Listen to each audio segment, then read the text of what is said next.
I didn't want to kill him, but I had no choice.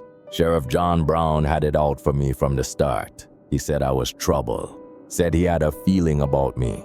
That's how it starts, right? A lawman's gut instinct, an excuse to watch me, harass me, corner me.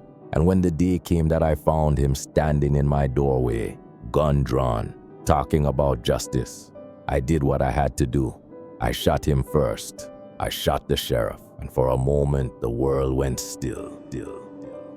He fell hard, eyes wide, mouth opening like he had something to say but never would.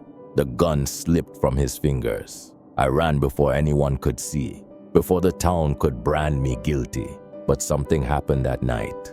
It started with a knock on my door, not loud, just persistent. I didn't answer.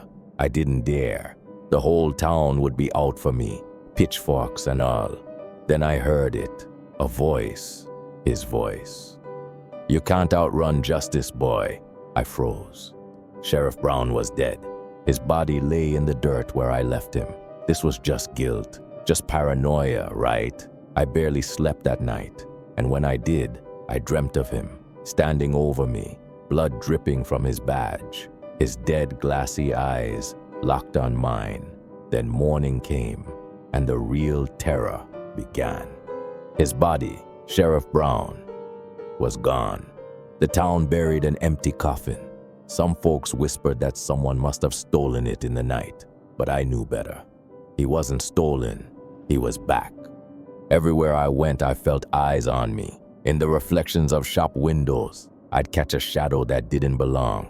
On the quietest nights, his boots scuffed the ground behind me. And then the voices came. "Murderer.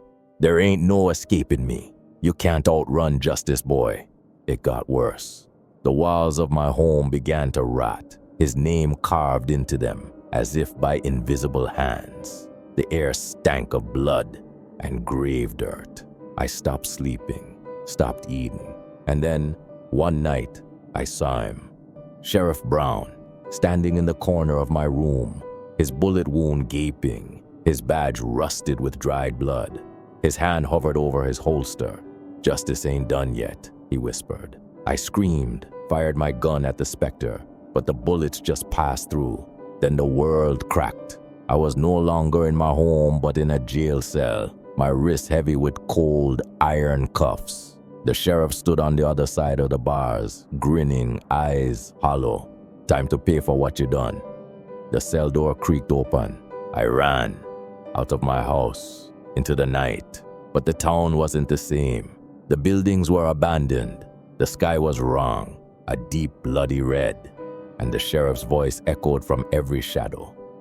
"You can't outrun justice." I don't know how long I've been running. When I look back, the sheriff is always a step behind. The town is always watching. There's no escape, no waking up, because I shot the sheriff, and now he's come to collect.